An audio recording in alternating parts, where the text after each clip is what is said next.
오늘 김용남 전 국민의힘 의원 전화 연결해서 관련 내용 살펴보도록 하겠습니다. 김 의원님 안녕하세요. 네, 안녕하세요. 김용남입니다. 예. 자, 이태원 참사를 둘러싸고 여야의 공방이 치열합니다. 어제 이재명 대표가 이 이태원 참사와 관련된 경찰의 수사를 놓고 부실 징후가 보인다라고 하면서 이제 국정조사는 물론이고 특검까지도 고려해 봐야 된다라고 얘기를 했습니다. 자, 김 의원님 어떻게 생각하십니까? 우선 이 사안은 수사가 필요한 사안입니다. 그러니까 네. 국정조사는 사실관계가 밝혀지고 법적 책임을 물은 이후에 앞으로의 제도 개선이나 앞으로 우리가 다시 이런 참사가 반복되지 않도록 어떻게 법률이나 제도를 바꿀 것이냐를 놓고 국회에서 논의해 볼 수 있겠죠. 근데 그건 추후의 문제고요. 일단은 수사가 빨리 신속하고 정확하게 이루어져야 하는 사안인데 특검은 아시다시피 네. 구성하는 데만 시간이 상당히 많이 소요됩니다. 예. 그러니까 아무리 상설특검 제도를 이용한다고 해도 특검을 뽑고 그 수사진을 꾸리는 데만 해도 한두 달이 소요되거든요. 예. 그러니까 이거는 지금 그리고 특검을 우리가 하는 목적은 어떤 큰 정치 권력과 연관된 사안에 있어서 수사기관의 객관적이고 공정한 수사를 기대하기가 어려울 때 특검을 통해서 수사를 하는 건데 이 사건의 성격은 전혀 그런 사안하고는 다르거든요. 그러니까 특검은 오히려 수사를 지연시킬 뿐만 아니라 특검에 적합한 사건도 전혀 아니다. 이렇게 생각이 됩니다. 말씀하신 이제 국정조사 같은 경우, 김 의원께서는 제도 개선을 위한 자리가 될 것이다라고 했는데, 민주당에서 생각은 다른 것 같아요. 진상조사를 위해서 관련자들을 불러다 놓고 얘기를 들어보겠다 하는 건데 말이죠.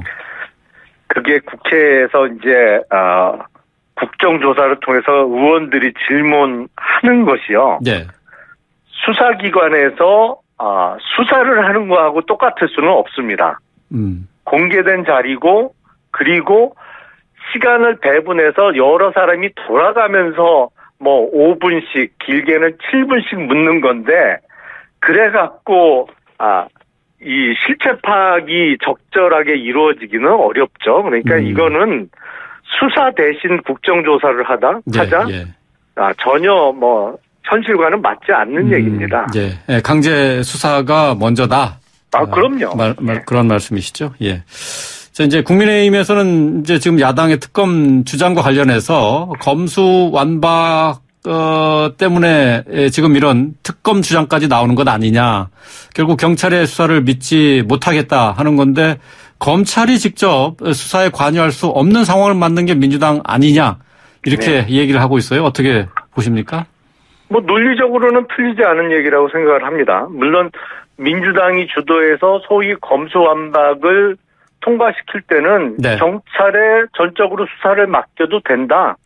경찰의 수사 역량이나 이런 게 충분히 독자적인 수사를 하고 또 최종적으로 결론을 내릴 정도의 능력이 된다라고 주장을 해서 이제 검수완박을 통과시켰는데요. 지금은 이제 경찰의 수사를 못 믿겠다는 거 아닙니까?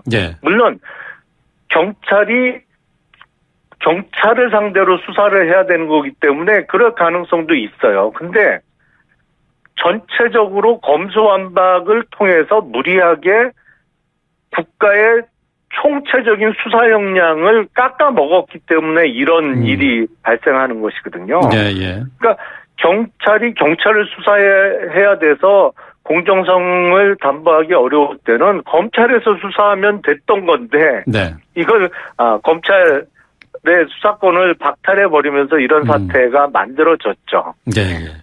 어제 이제 특검과 관련해서 민주당의 이상민 의원이 얘기를 하기를, 네. 특검을 가기 위해서는 뭐 세월호 특검 같은 경우에 발의를 한 뒤에 이제 출범하기까지 5달이 걸렸는데 그 기간 네. 동안 어쨌든 특검이 제대로 출발을 하기까지 시간이 걸린다는 건 뭐 다들 알고 있으니까 그 네. 부분에 대한 지적에 대해서 수사는 수사대로 하고 나중에 특검이 그걸 이어받으면 된다 이렇게 얘기를 했거든요. 어떻게 생각하세요? 근데 그 경찰도 마찬가지고 뭐 사실 그 전에 검찰도 마찬가지였습니다만 특검을 하게 된다고 하면 수사의 어떤 최종적인 그 수사 결과의 발표는 특검이 하게 되고 네. 그 전 단계로서 경찰이나 검찰의 수사는 아무래도 제한되고 위축될 수밖에 없거든요. 그리고 나중에 특검으로 사건이 넘어간 이후에 소위 특검 수사를 통해서 책을 안 잡히기 위한 수사를 좀 방어적으로 하게 마련이거든요. 그래서 저는 이게 앞서 말씀드린 대로 전혀 특검 수사에 적합한 사안도 아닐 뿐만 아니라 지금으로부터 뭐 4개월, 5개월 후에 시작될 특검? 그걸 그러면 국민들께서 이 사건의 진상 조사 결과를 반년 이상 기다리셔야 되나요? 그럴 필요가 있나요? 저는 거기에 선뜻 동의하기가 어렵습니다. 그러니까 특검이 예정돼 있는 상황에서는 수사가 위축될 수밖에 없다. 그런 아무래도 말씀이신데. 그렇죠. 예. 그렇다면 민주당이 지금 뭐 국정조사나 특검을 주장하는 뭐 다른 이유가 있다고 보십니까? 가장 뭐 속내는 이 참사를 장기적인 정치 이슈화로 끌고 나가겠다는 것이겠죠. 아무래도 국정조사나 특검을 하게 되면 준비 기간도 뭐 몇 달씩 소요되고 또 그 최종적인 결과가 나오기까지는 상당히 오랜 시간이 걸리기 때문에 세월호 때처럼 계속 의혹 제기 아니면 뭐 가짜 뉴스를 만들어내든지 하면서 이 사안을 갖고 정치 공방 내지는 정치 투쟁을 이어가겠다라는 의도로밖에 해석이 안 됩니다. 뭐 일부에서는 이런 태도를 보고 소위 참사팔이 아니냐라는 뭐 지적도 나오는 것으로 알고 있습니다만 뭐 정치적인 의도 외에는 다른 의도는 이해하기가 어렵습니다. 예. 자, 어제 또 문진석 민주당 의원의 휴대전화에 있는 문자 메시지가 언론사 카메라에 잡혀서 또 논란이 됐습니다. 이 내용을 보면은 이태원 참사 희생자 전체 명단과 사진, 프로필, 또 애틋한 사연들이 공개되고 있지 않다. 의도적으로 축소, 은폐 시도되고 있고 명단이 공개돼야 한다. 또 전체 희생자 명단과 사진 프로필을 확보하기 위해서 모든 수단 방법을 동원해야 된다. 이렇게 문자 메시지가 쓰여져 있었어요. 이 부분 어떻게 보셨습니까?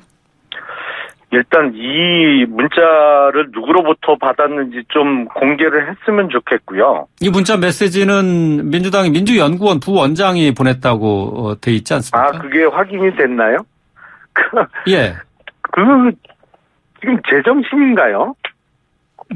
아니 이게 지금 안 그래도 정말 참담한 심정일 수밖에 없는 유가족과 또 추모 분위기를 이용해서 앞서 말씀드린 대로 그야말로 정치 투쟁을 이어가겠다는 것인데 이게 의도적으로 희생자 명단이나 사진, 프로필 등을 공개하는 쪽으로 추진하겠다는 발상 자체가 제가 보기에는 정상적이지 않습니다. 예, 상식 밖의 일이라고 생각이 됩니다. 네.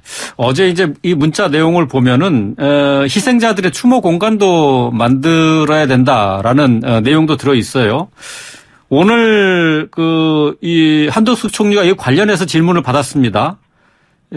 추모 공간 설립 제한이 있는데 제한이 있다면 어떻게 대응하겠느냐 하는 질문이었는데 관련 기관과 유족이 원하면은 논의 시작해야 된다라고 얘기를 했습니다. 추모 공간이 만드는 문제 어떻게 생각하십니까?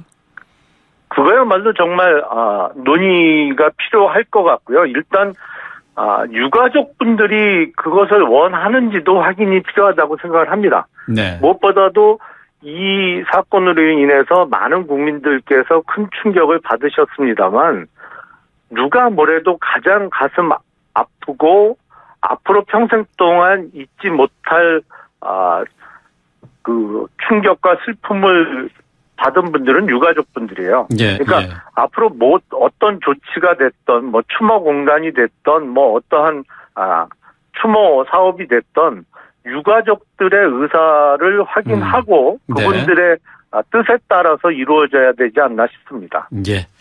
알겠습니다. 지금 이상민 행안부 장관의 거취 문제를 놓고 정치권에서는 논란이 계속 이어지고 있는데요. 자, 이 이상민 장관은 사퇴 의사가 없어 보입니다. 어제 발언 내용을 보면은 대통령실에 사의를 표명하지 않았고 대통령실에서 이것과 관련해서 논의한 적도 없다라고 얘기를 했는데요. 윤 대통령도 이상민 장관을 경질할 생각은 없어 보이는데 어떻게 생각하십니까? 이상민 장관의 경질 여부 필요하다고 생각하시나요?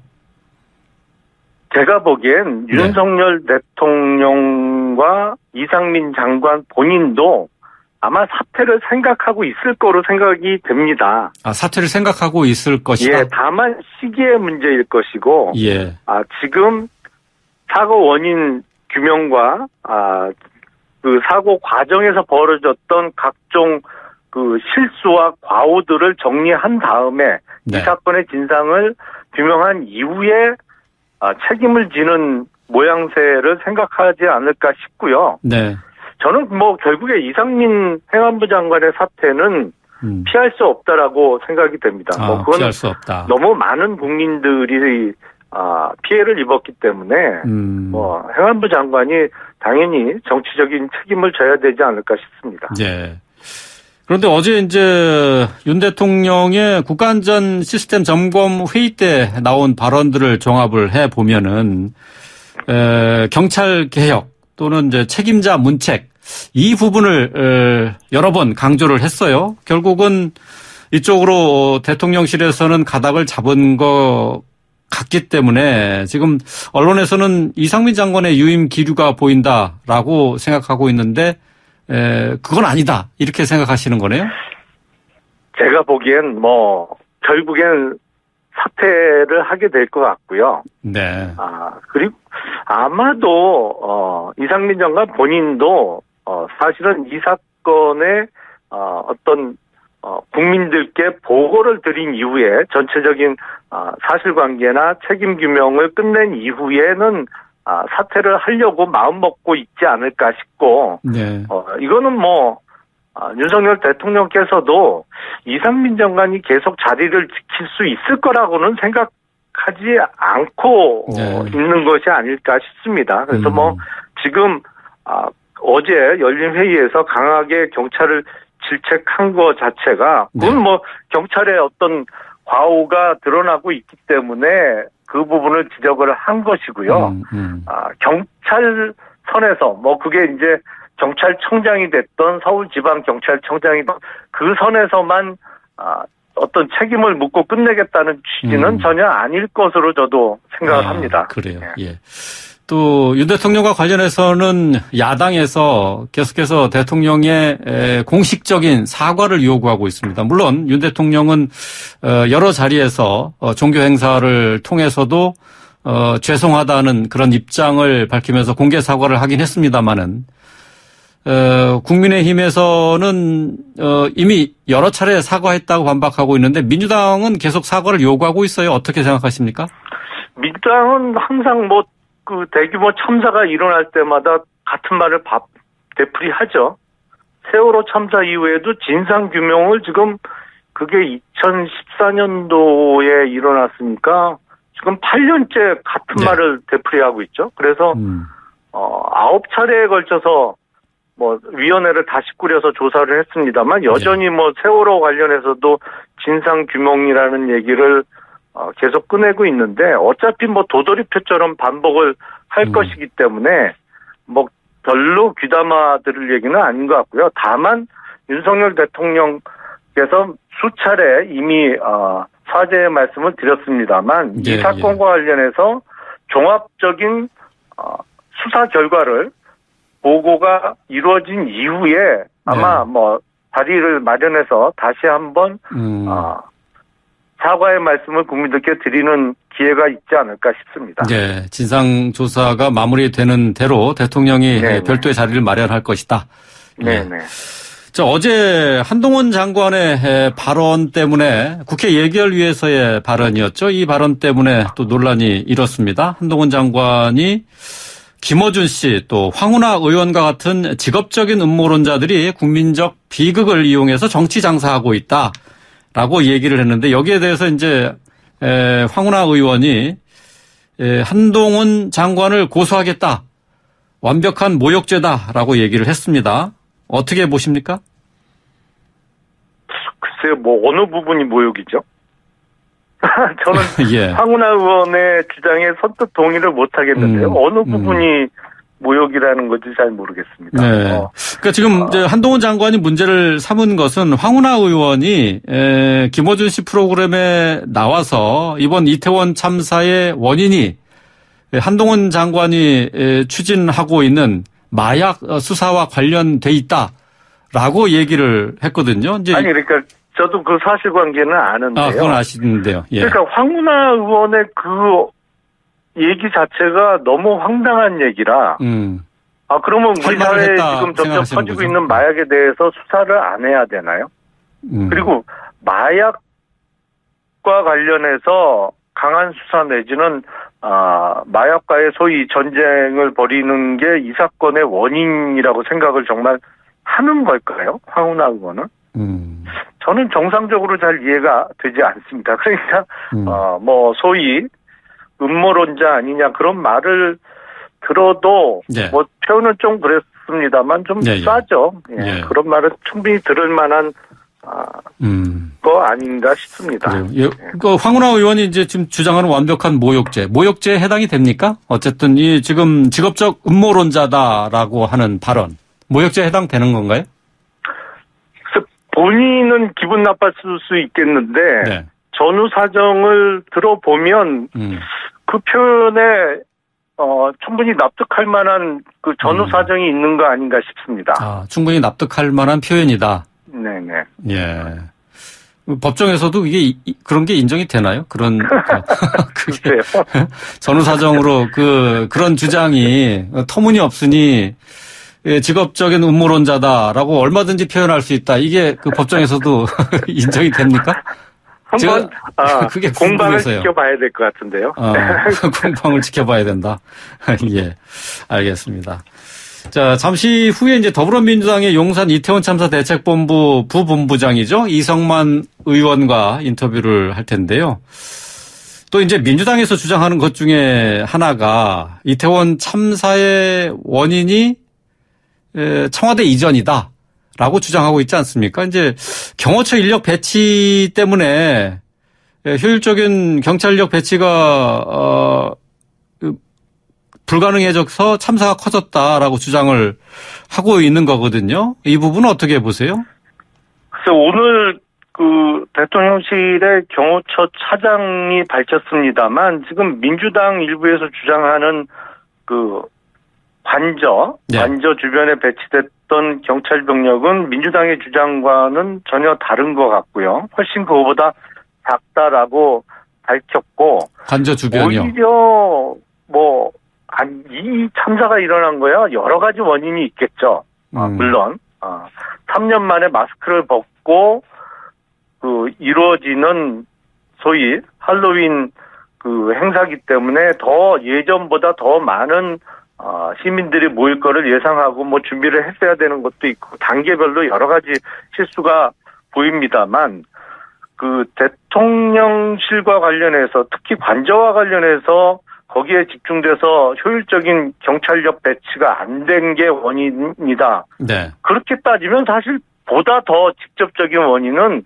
바로 이 참사가 일어나던 10월 29일 토요일 날 광화문에서 집회하고 용산까지 행진했던 그 집회 시위가 더 직접적인 원인은 아닐까요? 훨씬 네. 그쪽에 많은 경찰력들이 배치될 수밖에 없었고 그러다 보니까 뭐 그 주장대로 하면 효율적인 경찰력 배치가 안 됐던 것으로 볼 수 있겠죠. 오히려 그게 더 직접적인 원인으로 볼 수 있을 것 같습니다. 굳이 예. 뭐 원인을 찾자면. 매주 반복되는 집회 시위 때문에 경찰력을 효율적으로 사용할 수 없었다. 그날 저도 시내에서 봤는데 네. 그날 광화문 쪽에 4개의 집회가 있었습니다.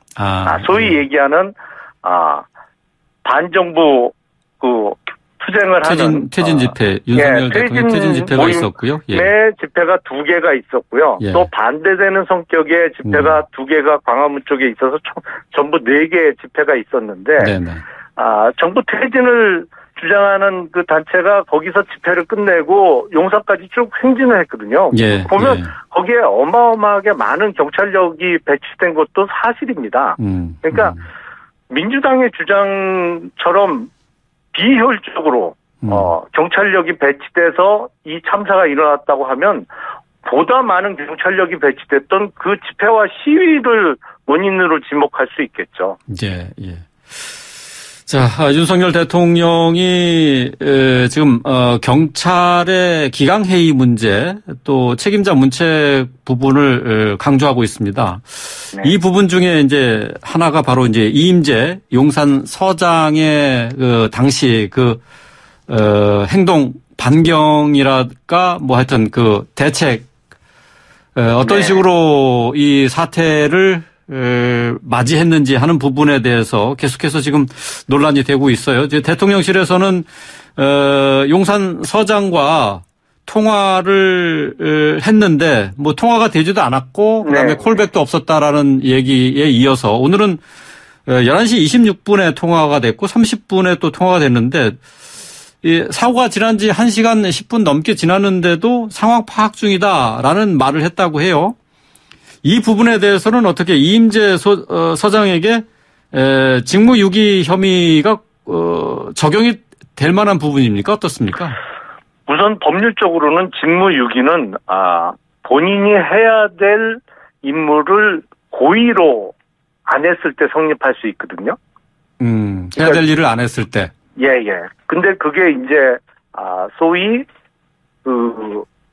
의식을 하면서 내가 이걸 해야 된다는 거를 인식을 하면서도 안 했을 때 성립하는 죄가 직무유기죄인데요. 예. 그 고의성의 입증이 가장 법률적으로는 문제가 될 것 같습니다. 고의성 입증이 문제다? 예. 그래서 이제 직무유기죄 외에 달리 또 검토해 볼 수 있는 죄가 업무상 과실 치사상죄가 있습니다. 이거는 이제 과실로 어떠한 업무상 해야 되는 일을 안 한 과실로 이제 사람이 사망하거나 다쳤을 때 적용할 수 있는 죄인데요. 네. 만약에 그 직무유기에 대한 고의성의 입증이 어렵다면 업무상 과실치사상죄의 성립 여부를 검토해 볼 수 있을 것으로 보입니다. 업무상 과실치사상죄가 해당될 수 있다. 예. 근데 지금 그날 상황실로부터 연락을 받은 게 9시 30분이라고 했는데 현장에 도착한 것은 훨씬 지나서 1시간 뭐 훨씬 지나서 현장에 도착을 했고 또 CCTV로 나와 있는 그날 이임재 용산 서장의 행태를 보면은 뒷짐을 지고 느릿느릿 걸어갔단 말이죠. 이런 것도 반영이 된다고 하면은 뭐 업무상 과실치사상뿐만 아니라 이 고의성 입증이 필요하다는 직무유기 혐의도 가능한 건가요? 어떻습니까? 아니 그것도 충분히 검토해 볼 만하죠. 그래서 제가 앞서 말씀드린 대로 이 사건은 어떤 뭐 국회에서 열린 공간에서 뭐 방송하는 가운데 의원들이 5분씩 돌아가면서 질의해갖고 국정조사를 통해서 사실관계를 밝히기에 적합한 사안이 전혀 아니고요. 네. 그래서 수사가 급한 사안입니다. 이게 네. 일단 본인이 그날 행적과 관련해서 어떠한 이유에서 그러한 동선이 그려졌는지를 변명을 들어보고 그 변명에 적합한지 여부를 또 추궁해 나가야 되거든요. 네. 그건 수사를 통해서 밝힐 수 있는 사안이죠. 수사를 통해서 밝혀야 할 사안이다. 네. 짧게 하나 더 여쭙겠습니다. 박희영 용산구청장의 발언이 문제가 되고 있는데 지금 국민의힘에서는 윤리위 소집도 검토하고 있는 것 같아요. 어떻게 생각하십니까? 간단하게 들어볼까요? 이 부분에 대해서는 윤리위에서 좀 심리가 필요해 보입니다. 지금 물론 이번에 처음 당선된 단체장으로서 네. 뭐 경험 부족이 원인일 수도 있을 것 같은데요. 네. 글쎄요. 근데 경험 부족으로 그냥 돌리기에는 너무나도 할로윈 전후로 해서 네. 아쉬운 점이 너무 많거든요. 예, 그래서 알겠습니다. 그 부분에 대해서는 꼭 한번 짚고 넘어가야 된다고 생각이 됩니다. 네, 알겠습니다. 오늘 말씀 여기까지 듣겠습니다. 고맙습니다. 네, 감사합니다. 네, 김용남 전 의원과 함께했습니다.